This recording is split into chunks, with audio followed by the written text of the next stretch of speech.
In this video, I'm going to show you how to build a cornhole board. My cornhole boards are made using 3/4 inch birch plywood, cabinet grade, and pine 1x4x8. Now, it takes half a sheet of birch plywood, which is 4x4, and 4 1x4x8 to build the cornhole boards. It also takes 4 4-inch extra heavy T-hinges, which we found at your local big box store or hardware store, and also number 8 3/4 inch and 1-inch wood screws. Now for my joinery, I use pocket hole screws, but you could get away with just screws and glue, and probably get away with nails and glue. Now thinking ahead a little bit, for this particular set, I'm going to be painting the deck of it white, and I'm going to be polyurethaning the 1x4s that go around the outside. So how I'm going to do this is I'm going to cut everything, and I'm going to put pocket hole screws and everything, and then I'm going to paint and polyurethane everything before I assemble it. Just makes it a lot easier so you're not getting paint and polyurethane in places where you don't want it. But if you're going to paint it, the whole thing, you can just go ahead and assemble it all and complete the whole thing. Alright, now to cut the deck out of the plywood, its dimensions are exactly 22.5 by 46.5. And once you have both of those cut, take your 1x4. This one's already cut, but you take your 1x4, flush it up on one side, on the short side, and you come down to this side and mark it and cut it. You want it perfectly flush on both sides. You do that to both ends. Then you come with your long piece and you flush it with one side with your short pieces up, and you come down and you mark it flush with the outside here, and you cut those on both sides. So you want them perfectly flush all the way around. That's going to make sure your dimensions are just right. A lot of times your 1x4s, when you buy them, the ends aren't always perfectly square, so it's smart to square them up before you make your final cut.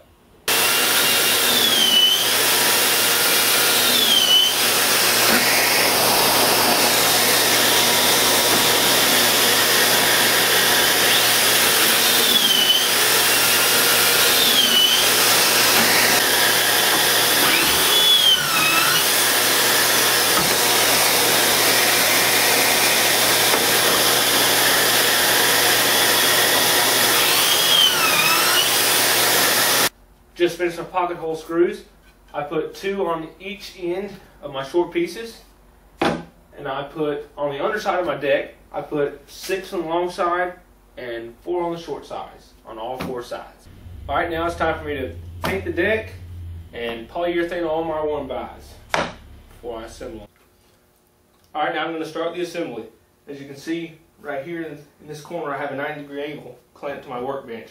This will help making the corners with my pocket hole screws. So first I'm going to apply some glue. Not too much. Don't want it to come all out over your nice work. Come in here into my little joint here. Nice and flush out here.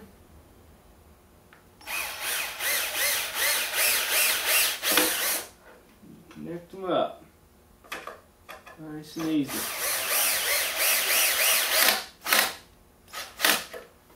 Alright, there's one joint. Feels good. Now I'm going to slide my deck into it. Nice and tight. Perfect. Get it square. There we go. That's what we want. Make sure everything's pushed down.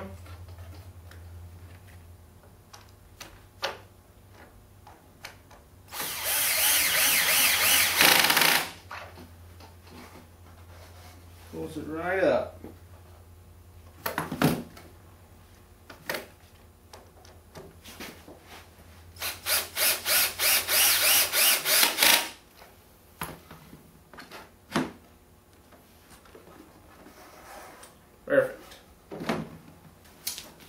Now if you're using pocket hole screws, as you're coming down screwing, you want to feel under here and check and be sure you're good and flush.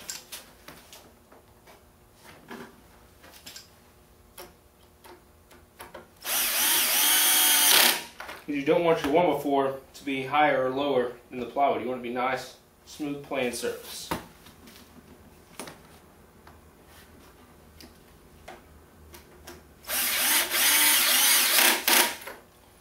Now I'm going to just go all the way around, connecting every piece, and we should be good to go. The next step is the leg assembly. I have a piece of 3/4 inch lumber. This is plywood. This is cheaper than a 1x4, and it's ripped to 3.5 inches and cut to 22 7/16.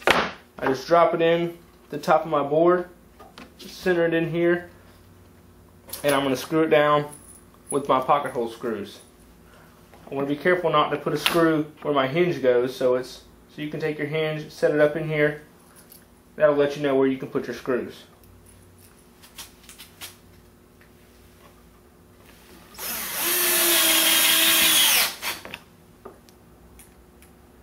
I put about 5 in it, 2 on each side and 1 in the center. Then you can mount your T-hinge onto your leg. You have 2 legs that are cut 11.5 inches, and this is just a regular 1x4. And you just center it on your leg and make this spacing, I don't know, I'd say that's a 1/16 or a little bit bigger. When the board is set up, you want the highest point of the board to be 12 inches off the ground.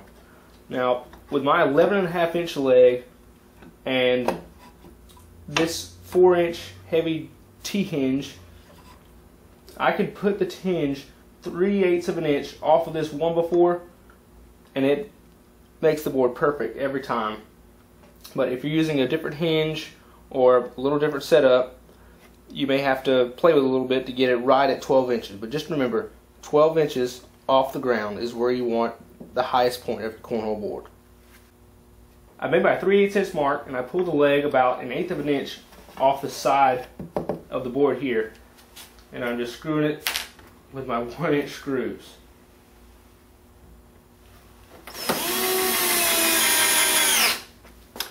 And it's as easy as that.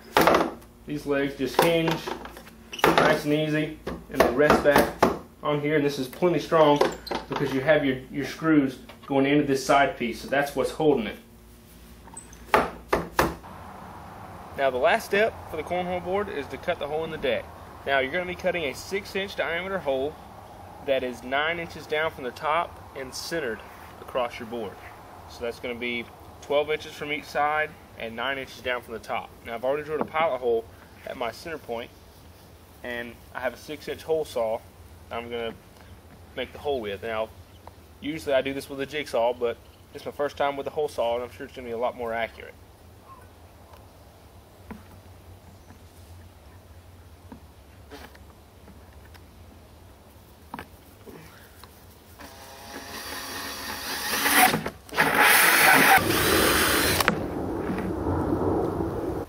There you have it, one completed cornhole board, nice as it can be.